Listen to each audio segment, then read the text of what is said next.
Hello, everyone. Welcome to today's live broadcast, Eliminating Toxic Contaminants from Cannabis Extracts Using Proven Chromatography Purification Methods.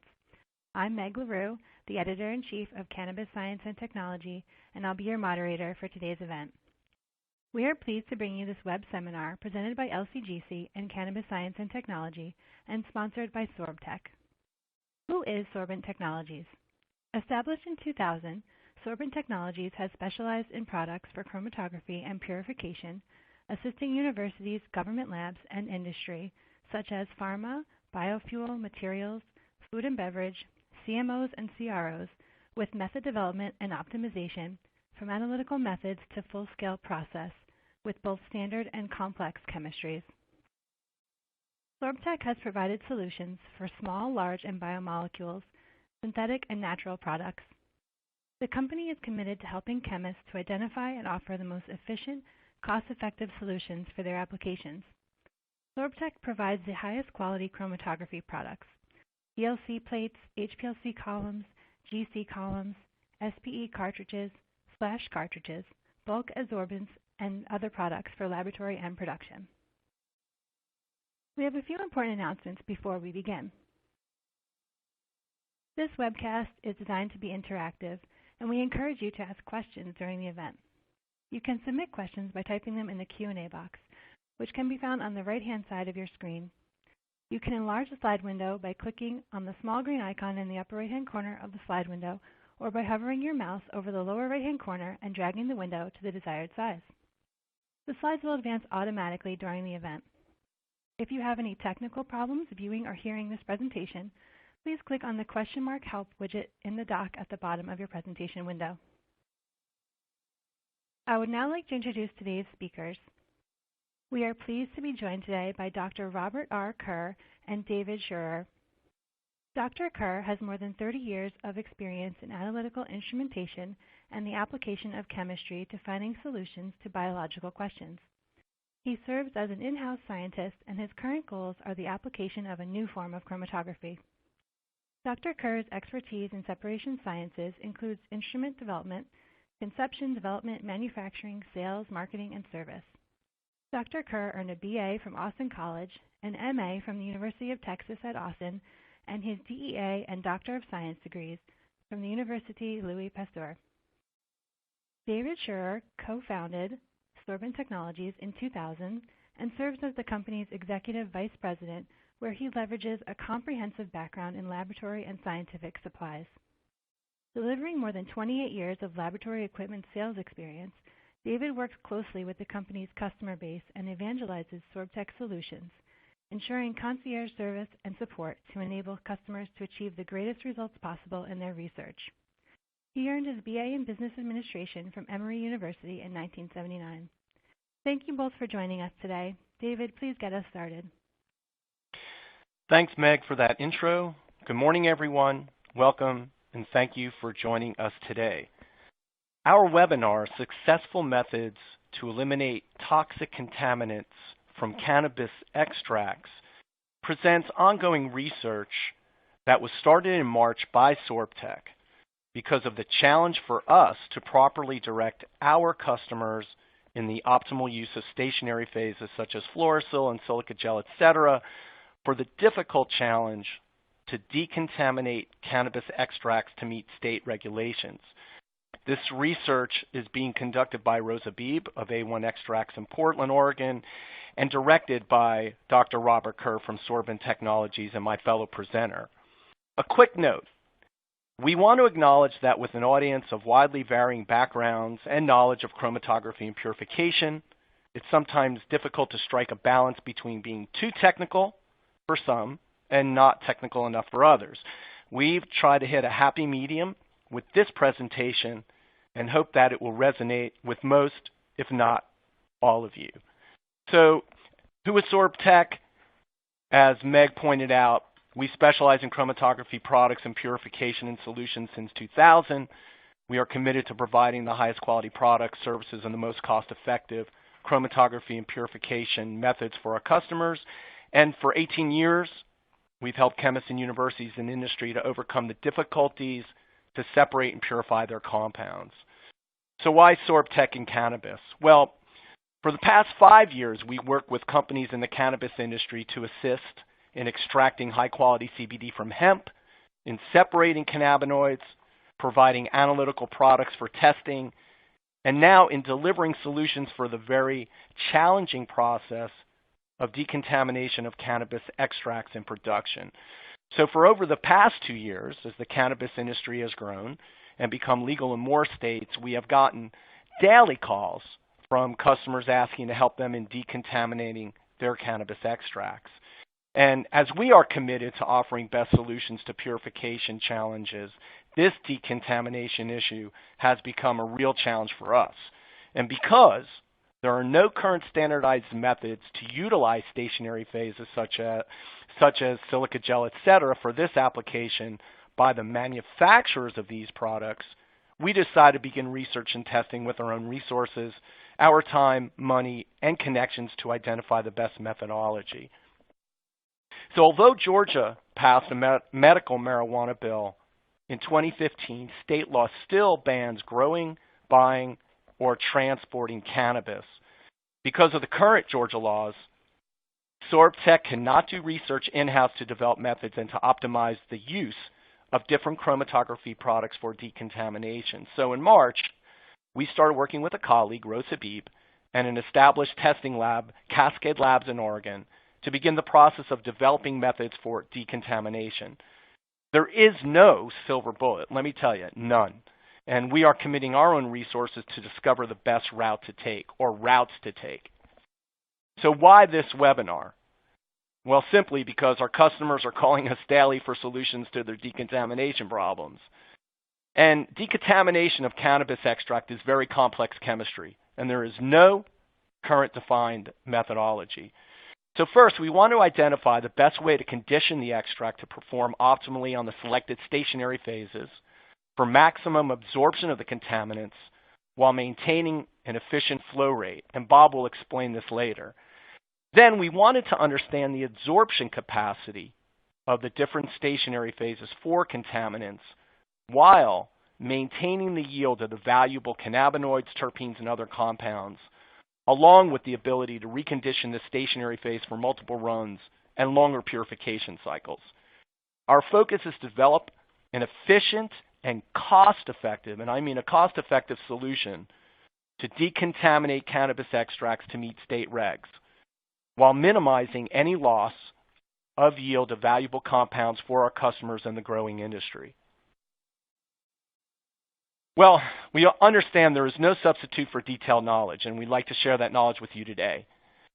SorbTech has significant expertise in natural products purification as well as the separation sciences, and most of our customers do not have this same breadth of knowledge and experience, and we have noticed that in the cannabis industry, systematic knowledge is more rare than frequent.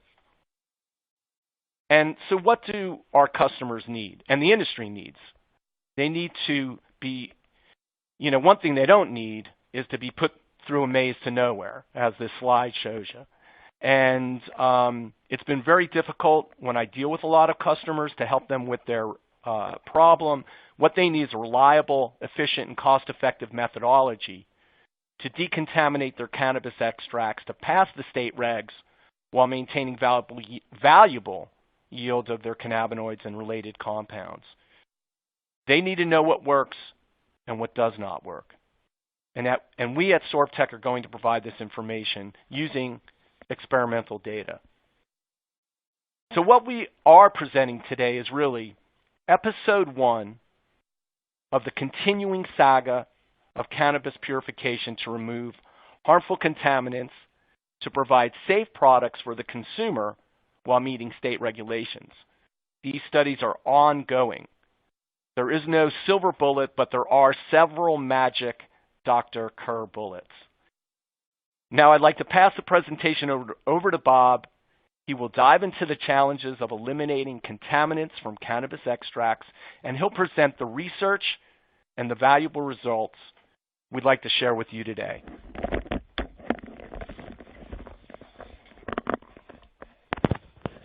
Hello, everyone.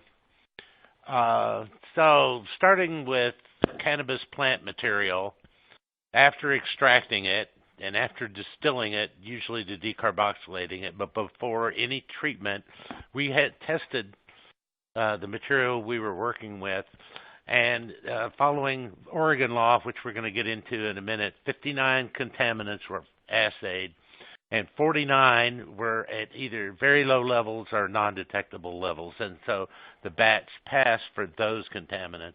But 10 contaminants were at a high level, and the batch failed for those contaminants and overall. So the batch failed. So, and this is a very common case. Now, this is a moderately contaminated lot with about 100 ppm of total contaminants.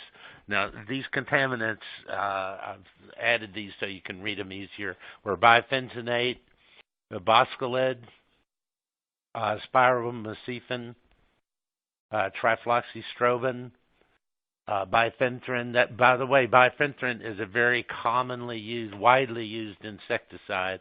Phenperoxamate, malathion, another widely used insecticide. Myclobutanil is heavily used as a fungicide.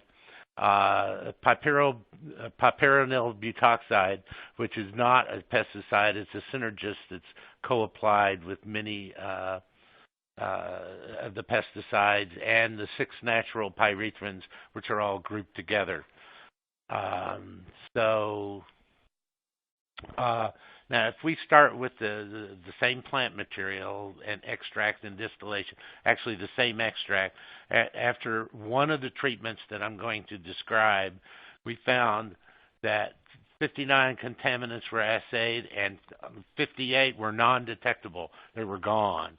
So, but one contaminant, which is pyperynyl butoxide, it was still at a high level and the batch failed. The batch failed overall. But we have a separate solution for that one. Stay tuned. We'll get back to that in a minute. So what follows in the rest of this presentation is why we did this, how we achieved it, and how you can achieve it. So now, just to state very clearly, our overall general objective is to eliminate toxic contaminants from contaminated cannabis extracts with simple procedures in a cost-effective manner. Doesn't matter if you can do it if it's too expensive.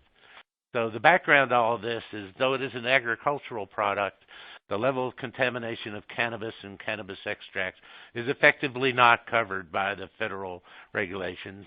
It's illegal to possess it in the first place.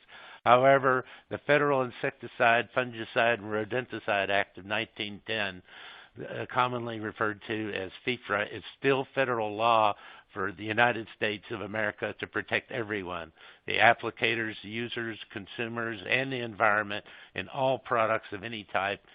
And so the toxic contaminants this regulates are pesticides, herbicides, fungicides, and synergists, which are used by growers for 3 reasons: to improve their crop quality, their yield, and increase their profits.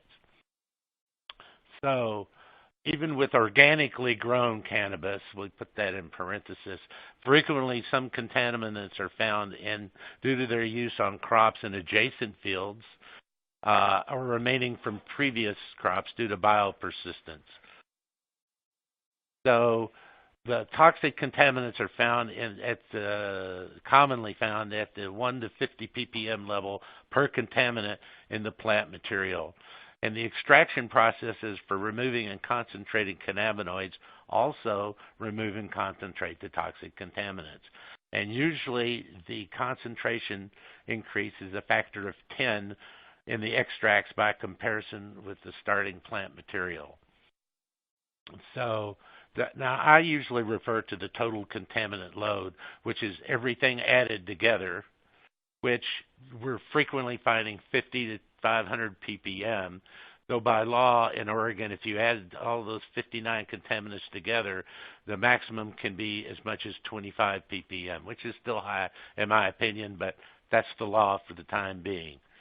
So all of these levels are clearly health risks to users. It would be best if we could just get rid of all of them, which is what my goal overall is. Now, state authorities have already begun to mandate action levels for the specific pesticides, and eventually the federal health authorities will follow suit once cannabis is decriminalized and put into a different class of material. So there is something else that people in the cannabis field need to know. The safe concentration of pesticides in food products, which in cannabis lingo in the cannabis field are edibles, is established and well known, and it's actually a relatively high level. But the safe concentration of pesticides in cannabis cigarette smoke or the vapor of vape products, it's simply not known. Nobody's ever tested for it. However, during the partial combustion, pyrolysis occurs, and numerous products can be and are generated, just like they are in tobacco cigarettes. And many of these products are toxic. For example, myclobutanil, a heavily used, widely, very common fungicide, generates for sure a cyanide radical, which is definitely toxic. So this is not a trivial problem. Oregon decriminalized cannabis in '73, and effectively they were the first in with serious regulations of cannabis extract. And they have the most experience in regulating cannabis and cannabis extracts. And the bureaucratic maxim is do what the other guy did. So most states are following or will follow Oregon's lead. So today, in 2018, Oregon requires testing of cannabis products before they are sold. At this time, they are the only state to require testing. Though it appears that there is legislation in the California state legislature that is going to change that soon. And by the way, they're following virtually the same list of pesticides and contaminants that Oregon is using. They've added a few and deleted a couple of others, but they're basically the same. So the first in was Oregon, like I said, and then in '75, Alaska, California, Colorado, Ohio, and Maine decriminalized marijuana. Minnesota the year after that. Unsurprisingly, Massachusetts legalized in '77, but surprisingly, Mississippi, of all places, and North Carolina decriminalized in '77 with Nebraska after that. Those states collectively are what's known in the cannabis world as the first wave. Now, the rest of the states have followed since 2001, and the current status is that 31 states, and this includes D.C., have medical marijuana laws that permit its use. 20 of these states have operating dispensaries. 9 of the states have recreational marijuana laws, and 4 have operating retail stores. So what is being regulated? Exactly. Okay, so the Oregon Health Authority's technical report, 8964, which you can easily get on the internet. It's easy to get it. There are 59 contaminants being regulated. And note that, and this is important, synergists are not toxic by themselves, even though they enhance the effect of pesticides on insects. But they still must be, all these must be tested in cannabis and cannabis-containing products before they can be sold. So this is not a trivial problem for people in Oregon in the cannabis world. So the action levels range from 0.2 to 2 ppm, depending on the contaminant. Now, there are thousands of pesticides registered at the UPA, which is the agency that administers FIFRA, but only 59 are tested in Oregon. But the other, like I mentioned before, the other states will probably follow their lead. Now, additionally, you have to test for the usual residual solvents, which we're going to get into that in just a little bit. So, and here's the list of substances. I'm not going to attempt to go through all these one by one. Just note that these are all well-known substances that are heavily used, which is why they're being regulated. So now, of course, a lot of people are probably saying, is this a real problem, or is this just bureaucrats inserting themselves into our lives? Well, if you look at the concentration of pesticides that you can buy at the grocery store, Home Depot, garden centers, wherever, that you use to spray if you get ants in your house or roaches or whatnot, you'll see that they're generally a maximum of 0.05%, which is 500 ppm. Now, if you look at the concentration of pesticides in the cannabis extracts, you'll find that they're just the same. So I don't think it's a good idea to have such high levels of pesticides in, cannabis products, and neither do the health authorities. So this is a repeat. The initial test results from a test lot of 7 kilograms we were working with and decontaminated, the total contaminant level was 100 ppm. Then this lot failed. So the question, is this a real problem? The answer is yes, it is a real problem. So there's another little problem that people in the field should be aware of. As of 2016, Oregon had 420 dispensaries, 50,000 growers, 36,000 sites, and only 34 labs, and we got this from the Oregon government. So this is a major bottleneck. There is an insufficient number of testing laboratories. So this is going to be a problem for people going forward. So what can be done about all this, the general problem? Well, first, let's evaluate the methods to eliminate contaminants. Now, the first method, and it seems the easiest, is to simply grow your crop without pesticides. Right. Sounds easy enough, right? Just don't use pesticides. But in fact, it's not as easy as it sounds due to the persistence of contaminants in the soil and contaminants applied to adjacent fields. Also, contaminant-free water must be used, which requires a not insignificant capital expenditure on equipment and a high cost of production in the required volumes for the farmers, which you're going to have to convince them to grow cannabis instead of growing blueberries or cherries or wheat. So the second method to eliminate these contaminants is selective extraction. However, in reality, this is a myth. All solvents extract a relatively broad range of substances, and substances with similar characteristics are always extracted together. So if your initial cannabis plant material has toxic contaminants, no matter what solvents you use, then your extract will have some of the same contaminants, actually have all of them, and at a higher level than the original plant material because they have the same properties. Contaminants and cannabinoids have the same properties and are extracted together. So another method is to use adsorbents and to do selective adsorbents. There are selective adsorbents, and we're going to explore this in some detail, actually a lot of detail, over the course of this series. So there's also chromatographic purification, and by purification I don't mean the isolation of pure THC or CBD or THCA. I mean the elimination of the contaminants. So, and this will work. It does work. We've done it, but you have to have experienced people and the right equipment, just to mention the right consumables. And we're going to explore this in some detail in this series.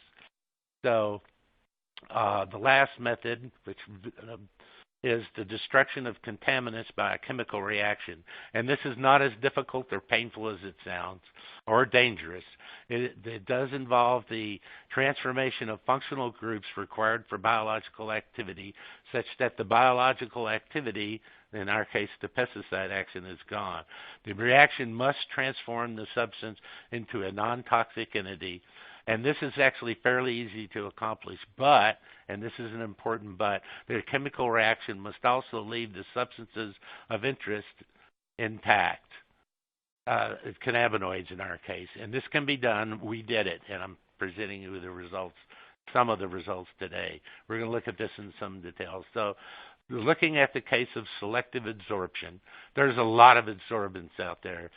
Everything from alumina to zirconia, literally A to Z. everything from ion exchange resins to charcoal to clay, everything. There's a lot of stuff that you could use. But we need to figure out which ones we do you want to use, so we have to apply criteria. First of which is the cost. It must be cheap. You may be able to get it. You got to be able to get rid of it. It's got to be sufficiently efficient that you can afford it, and preferably it's either regenerable or reusable, at least for a certain number of cycles. It's got to be, it must be selected, and it's got to either selectively retain either the contaminants or the substances of interest, and finally, it must have sufficient capacity to be useful. So, if we apply those criteria to all those absorbents, the absorbents that pop up, that pass all the tests, that go through the funnel, are fluorosil, activated alumina, silica, bonded phase silica, and polymeric adsorbents. Excuse me. All the other potential absorbents fail one or more criteria. So today we're presenting results with fluorosil, and studies with other adsorbents are ongoing and will be the subject of future presentations in this series. And we'll look at silica gel, bonded phase silica gel, polymeric adsorbents, both of which we're going to look at both reverse phase and ion exchange, as well as activated alumina. So looking at the case of fluorosil, what you do is you dissolve your extract in an alkane solvent, such as butane, pentane, hexane, heptane, isooctane, and pass the mixture through a column filled with fluorosil. You add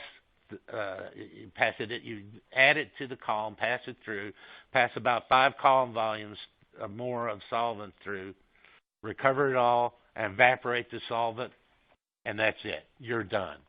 Now, which alkane do you need to use? Well, the Food and Drug Administration, the United States Pharmacopoeia, the United States Environmental Protection Agency, the European Pharmacopoeia, the British Pharmacopoeia, and just about every regulatory agency in the human universe recognizes 3 classes of solvents to assay in residual solvent testing. First, there's Class 1 solvents, and in their language, these are solvents to be avoided. This includes benzene, carbon, tet, and the like. Usually these are very toxic solvents and sometimes carcinogenic. The acceptable limits are usually in the 2 to 100 ppm range. And Class 2 solvents are, in their language, to be limited, which includes hexane, chloroform, acetonitrile, and a bunch of other solvents. So the Class 3 solvents are regarded as less toxic and of lower risk to human health. This is their language. Acceptable limits are pretty high. Heptane, for example, is a Class 3 solvent and has a limit of 5,000 ppm or 0.5% in the final product. Now, usually they're referring to a pharmaceutical product. For this reason, but only for this reason, heptane is the preferred solvent for cannabinoid extraction and in general for working with cannabinoids, purification, or elimination of contaminants. Now, what we did was we took our initial sample, which I already showed you the results, and there's about not quite 100 ppm of the total contaminants. The total contaminants are listed on the y-axis, and on the x-axis is the ratio of the extract to the amount of fluorosil. We kept the amount of fluorosil constant and increased the amount of cannabis extract we passed through it. And you can see that at about 12.5%, we got 98.2%. And that, as we increased the amount of cannabis extract, we decreased the amount of contaminants that we eliminated. So, and this is the same information in a tabular form. We eliminated 98.2% of the contaminants using this ratio. Now, it's important to note for people who might want to duplicate this work that the dilution ratio, how much extract per amount of heptane we used was 1 to 1. For example, we used a kilogram of extract to a kilogram of heptane. Now that's about 1,200 milliliters of the heptane, in fact. Now we tested higher dilutions, 1 to 2, 1 to 3, 1 to 4, and several others just to test, and the results were superimposable. So what the dilution factor is really didn't play much of a role, though we thought it might, which is why we tested it. So it's important to look at these results. From that original sample, the biphentonate is highly reduced. It's reduced down to about 1 ppm, but it still didn't pass. So the biphenthrin was slightly reduced and did not pass. And all the other contaminants were completely eliminated. This is only with fluorosil. And I want you to note, and you'll understand why I want you to note this now, the pyperenyl butoxide, the synergist, was completely eliminated using fluorosil. So an extract of cannabis diluted with an alkane can be passed through a column of fluorosil at a ratio of 0.125 to 1. And so far, we found the total contaminant load will be reduced by greater than 98%, and the recovery is virtually 100%. You always lose a little bit during handling, but we found that to be less than 1%. Basically, all the cannabinoids were still there. But just remember that not everything was eliminated. It depends on what you have in your original extract as to whether you want to do this. So we got to look at the cost of it. If it's, it's great, but if it's too expensive, we can't use it. So how much does it cost? So we're looking at two cases. First of all, with the PR grade of fluorosil, which is the pesticide residue grade of fluorosil, at a wholesale cost of $160 a kilogram, using the fluorosil only once, recovering the solvent and reusing it, including labor. I just used a general figure of $50 an hour cost to the company. The total cost of processing 1 kilogram of cannabis extract is $1,450 a kilogram, about. However, if we do that for 10 cycles, that drops to $300 a kilogram. But that is an assumption we are currently verifying and will be addressed in the next presentation in this series. So let's look at the final case, which is the destruction of contaminants by chemical reaction, which, and the first question you ask is which functional groups can be attacked? Well, what do they possess?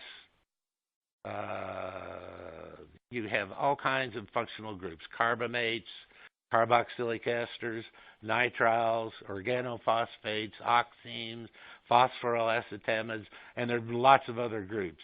Now, one thing that they all have in common is they're all highly polar groups, and they're all easily attacked by a variety of agents, particularly nucleophiles.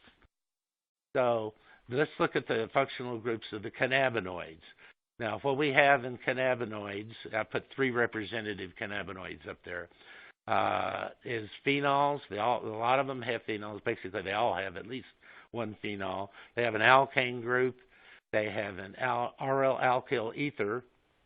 They have alkenes. They have aromatic rings, and some of them have carboxylic acids. That's it. So, and in general, they're very stable substances. Once they're made, they're pretty stable. They're all very lipophilic, very nonpolar. Most are not soluble in water. The carboxylic acids are. And they all possess functional groups that are not easily attacked by most common reagents.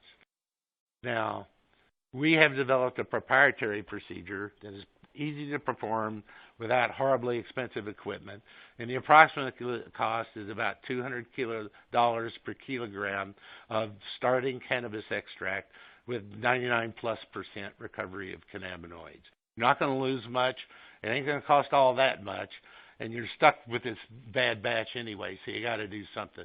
Now, the cost I calculated includes the labor, reagents, and the solvents if you purchase the reagents and solvents in bulk, and adsorbent-based cleanup also purchased in bulk. I did not include, because it varies too much, building costs or capital equipment expenditures such as equipment costs. For more details and licensing, please contact us at Sorbent Technologies. So, ignorance is bliss. In the past, there were no regulations and no testing. You started off with what you thought was good material and sold it as is, or extracted it to make a concentrate, and they both looked good. But in reality, you were wearing blinders. You weren't seeing what was there. Unfortunately, they were not good. You just thought they were. So you're going to have to do something. Reality bites. More and more often today, with regulations either here or on the way, cannabis tested products are tested and found to be contaminated with toxic agents. So you start with bad plant material, and it gets even worse when you concentrate it. Now, one thing that can catch you is that you can test your initial raw plant material, and it looks okay, but after extraction, the extract is found to be contaminated with toxic agents, and it's not good. For example, and this is a very relatively common case, plant material which has malathion, a commonly used insecticide, with a concentration of 0.1 ppm, and the product is good to go, sell as is. But after extraction, the concentration of malathion increases by a factor of 10, and the extract now has a concentration of 1 ppm, and this is not good. You can't sell it.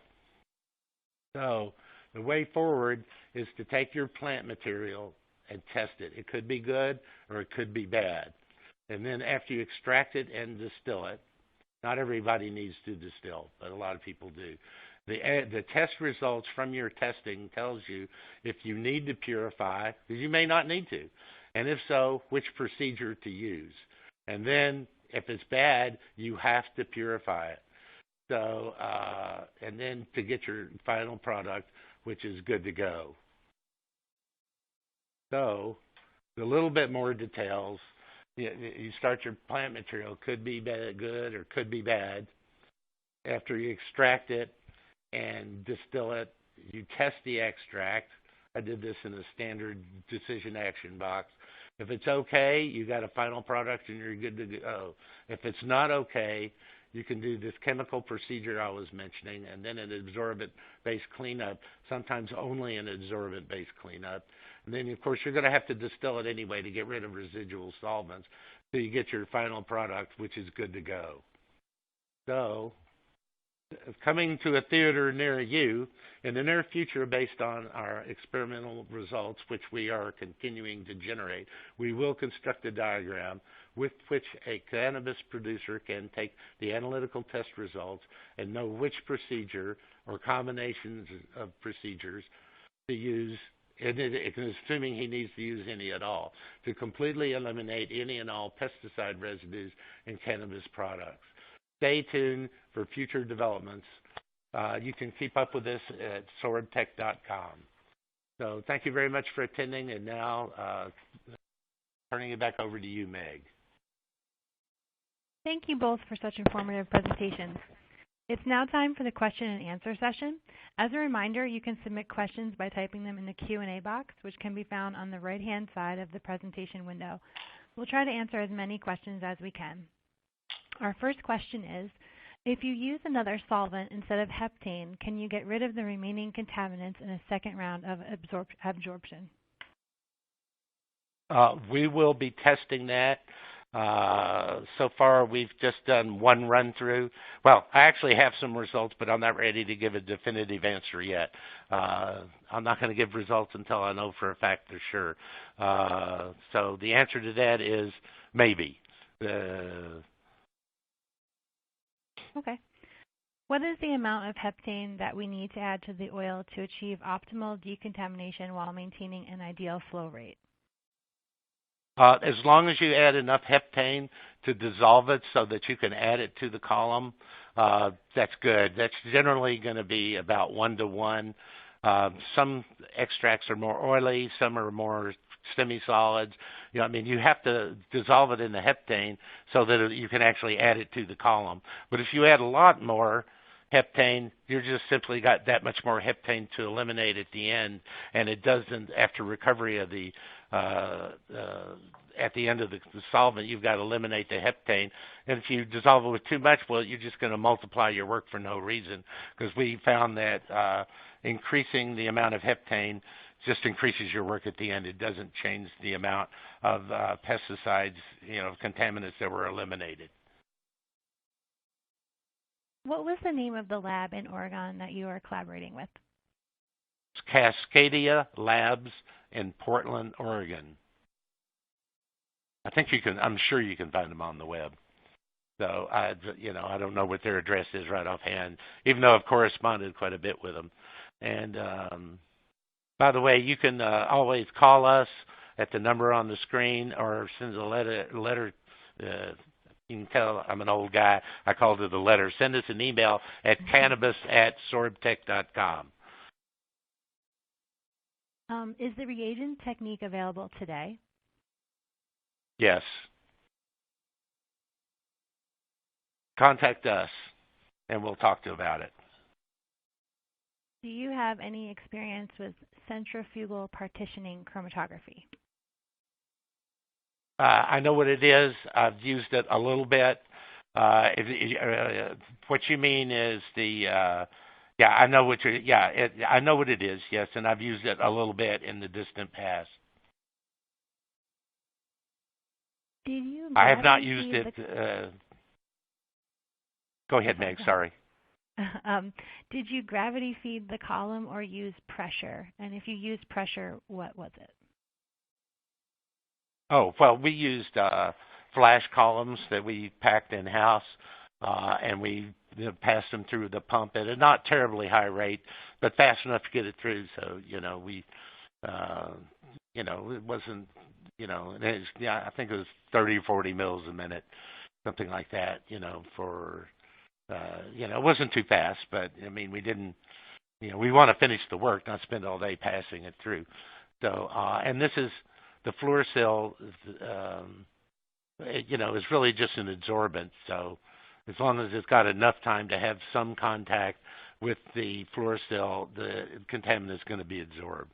You don't want to pass it through too fast, because then, kinetically it won't have time to be absorbed. So anyway, that's, I think, a good answer. Okay. Prior to adding to the column, are there any recommended sample prep or filtration steps commonly used? Well, I don't know if commonly would be, we're trying out these processes for the first time. You want to make sure everything's dissolved. You don't want to have big clumps of stuff. But other than that, you're basically just adding these dissolved extracts right onto the top of the column. And, for the chemical procedure, everything dissolves. You do the chemical procedure, and then you do an absorbent-based cleanup. It's pretty easy to do. So there's no particular sample prep involved. Other than making sure you don't need to filter it. This is prep scale, purification. This is not analytical. Do you plan to work with the California list in the future, and do you believe this will work for that list? Yes, I went through it a week or two ago. They added a couple of them. I can't remember which ones they added. The California list and the Oregon list are not identical. They're close. The main pesticides, the most commonly used pesticides, are on both lists, and the ones they added are, I'm not really sure why. We're talking about bureaucrats here. They don't have to have a reason, so, the lists are not identical, but they're nearly identical. I think there's 45 that are the same. 45 out of the 59, or no, wait a minute, that's not right. It's 48 of them are the list of California and Oregon are the same. So the main thing is not what they put on the list. We have to have somebody that can assay for it in our tests. So, we'll probably test for those extra, and if you're going forward, we'll test on there. But testing is not mandatory in California, not yet. So, Oregon is our main focus right now. What scale has this been run at? We've done it at several hundred grams. I normalized everything to kilograms. We're going to be doing up to 10, 20 kilogram lots at a time in the near future. I mean, we're working with people that have contaminated lots, and if we don't do something, they get to throw them away. So they're more than happy to work with us. They have barrels and stuff. Okay, sorry, go ahead. It's okay. What is your method of washing or regenerating the fluorosil after the adsorption procedure? Well, we haven't tried to do that yet. I'm pretty sure that if we just wash it with methanol and then dry it out in an oven, that's probably what we'll do. My main concern is the way I'm going to test the number of cycles that can be used is to take 100 grams of fluorosil and pass, the appropriate amount, make the 10 vials and pass it through there and find out how many times I can pass, how many 12-gram lots I can pass through there before the fluorosil stops absorbing. So this will be the subject in the future, right? And then what I'm going to do is I'm going to regenerate that by the method I described. Pretty sure we can regenerate it. We know the manufacturers, pretty well. I'm going to talk with them tomorrow, as a matter of fact. So we're going to find out exactly how many times it can be used. But I'm not prepared to make a statement on that yet because I haven't done the experiments yet. Okay. This question might be related. You might have just answered it. Have you tried regenerating the fluorosil using a stronger solvent to elute the contaminants, or is the fluorosil just spent at some point by polar plant co-extractives? Well, I'm pretty sure that if you run through methanol or some other very polar solvent, all those contaminants are just going to wash off. So I'm pretty sure that we'll be able to regenerate it. The question is, do I have to regenerate? Do I have to dry it out and heat it up to truly regenerate it? But that's a question I'll answer later, once I've actually done it and am certain of my answer. Okay. How do you clean up the reaction mixture with your reagent-based cleanup method? Well, give us a call and we'll tell you all about it. What is the particle size of the fluorosil?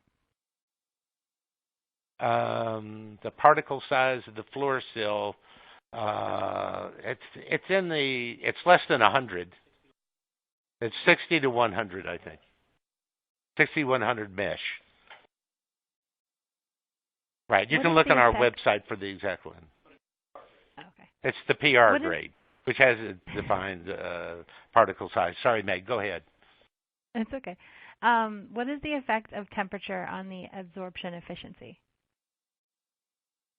I haven't measured it. These are all being done at room temperature. I mean, it's not freezing, and it's less than 30 degrees centigrade and more than 10.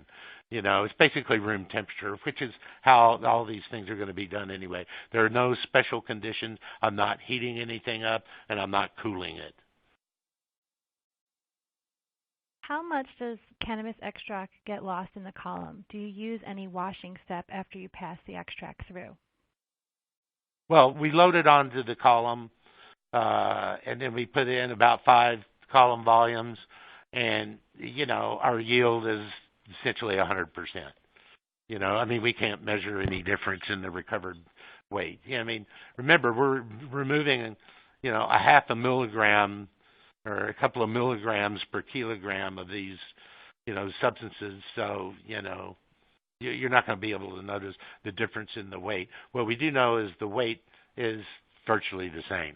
If I put in 100 grams, I'm going to recover 100 grams. Sometimes we have a little solvent in there, that actually makes it look like you created matter and you have much, but that's actually just solvent. And once you heat it up and really eliminate the solvent, that goes down, and it's virtually 100%.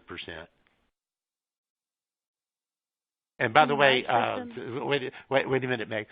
We had these assayed for cannabinoid content, and they were the same percentages, right? So, and we had recovered about the same weight. So, we didn't destroy the cannabinoids or lose them during the process. Now, go ahead, Meg. Okay. Can large systems be built to handle large amounts of cannabis oil, such as 500 kilos a day? Well, 500 kilos a day is quite a lot. I don't know anybody that's working at 500 kilos a day. We're working with people and scaling this up to the 20 kilograms per day. But this is a standard chemical engineering thing. I see no reason why we couldn't handle 500 kilograms a day. This is just that's an engineering question. Once the chemistry is known and it's known to work, and is known to work at a lab level, then a pilot level, then a production level, then at a factory level, you can scale it up fairly straightforwardly. But that's I bow out when we get past the pilot stage, and 500 kilograms a day. That's chemical engineering. Okay. But the answer is yes, it can be, I'm sure. Okay. What is the comparison of results of chromatography versus chemical destruction? Wait a minute. Repeat that question again. What is the comparison of results of chromatography versus chemical destruction? Well, that's kind of in there. Chemical destruction will get rid of most of it. And, but there's some things we couldn't get rid of with fluorosil that I can get rid of with chemical destruction, and there's some things that I can't get rid of with chemical destruction that I can get rid of with and vice versa. And I have yet to use silica or for this project or at least not very much. I'm not prepared to talk about that yet because I don't have enough results that I'm sure of my answers. So I'm not going to give partial answers or, what is that those financial people call it? I'm not going to make any forward-looking statements, So if I say it, it's true. That's it. So I'm not prepared to talk about that just yet. Okay. Are you concerned that growers who skirt regulations will use this method to get cannabis that has been purposely grown with high levels of pesticides to pass regulations? That's possible. Anything's possible. Look, it's been unregulated for, since the 1930s. It's an underground business that's, starting to come out. I'm providing a method by which consumers will get pure products. And frankly, I don't give I better not use the word I usually use. I don't care if they use this to increase their crop yield, increase their product. What I care about is consumers getting products that are pesticide free. That's it. Mm-hmm. Okay. Have you explored any partnerships with anyone in Massachusetts? I know one of the biggest holdups getting dispensaries ready is getting the proper third-party QC testing. No, we have not. That's actually a commercial question. Have we explored any partnerships with anyone in Massachusetts for testing this method? And the answer is no. We work with some people in Massachusetts, but in other areas, not in the cannabis area. So we work with the people in Oregon because we know them. It's legal to work with there, and there's no problems. I'd like to work with it here in Georgia, but I don't want to go to into the hands of the Georgia State Department of Corrections. Thank you. Anyway, next. What is the cause of the diminishing pesticide reductions as higher oil loads to fluorosil are used? Is the fluorosil saturated at that point? Well, yeah, obviously. There's a certain number of active sites, and once those are taken up, then the others just pass through. I mean, that's, and it follows, it's not quite linear, but you can see that got a typical, if you look at the graph closely, it's got basically an exponential, it's got a typical S growth curve, or close to it, so actually I did test it lower concentrations, about 98 to 99% seemed about the right. I mean, if you use higher dilutions, less and less extract, then the fluorosil becomes uneconomical. And so I didn't test, what happens if you tested at 1% loading on the fluorosil, 10 grams of fluorosil 10 grams of extract per kilogram of fluorosil. I mean, that's not economical. So I didn't test that, for those reasons. Is the reagent method replacing or done in addition to fluorosil? It's going to depend on what you have. I mean, I'm not quite at the point where I can make a chart. It depends on what's in your initial sample. If you don't have pyperenol butoxide, so far the only method I've found to get rid of pyperenol butoxide is fluorosil.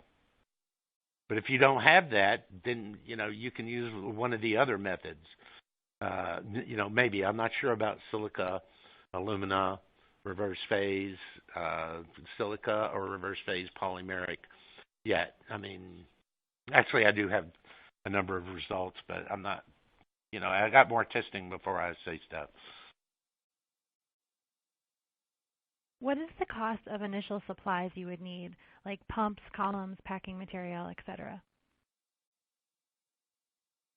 Well, the cost is going to vary according to what you have and depends on what state you're in. These are not high-pressure HPLC pumps. They're not going to cost you $25,000 a piece, to run, these purification columns, right? On the other hand, they're not free either. So, but you're also going to have rotary evaporators.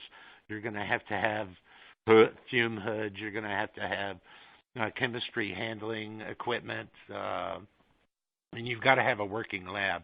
So I can't, this is too general of a question for you to give me a specific answer. Okay. Are the terpenes being recovered at virtually 100% through the fluorosil column cleanup? The terpenes. Well, cannabinoids are diterpenes, so yes, they are. And I assume that what you really meant was the sesquiterpenes and the monoterpenes. And those are substances that most people want to get rid of. Now, the monoterpenes are mostly gone at the level of the distillation before the extract even gets to me. Before you want to do that, because when you distill it, the low molecular weight, more volatile monoterpenes just go straight out and you get rid of them. So most people are not concerned at that level. Now, if you're talking about just a raw solvent extract where you just take your materials, soak it in heptane or chloroform or dichloromethane and just evaporate it, yeah, that's going to have a lot of terpenes. But I haven't tested for that. People aren't too worried about that. Most of those terpenes don't have a lot of biological activity in the first place. They just give it a certain odor, that's all. So, or at least the ones in cannabis. Okay, I think we have time for one more question. Have you validated this method by spiking all the contaminants on the list? Some of it, yes. I mean, the fluorosil one, yes, we have.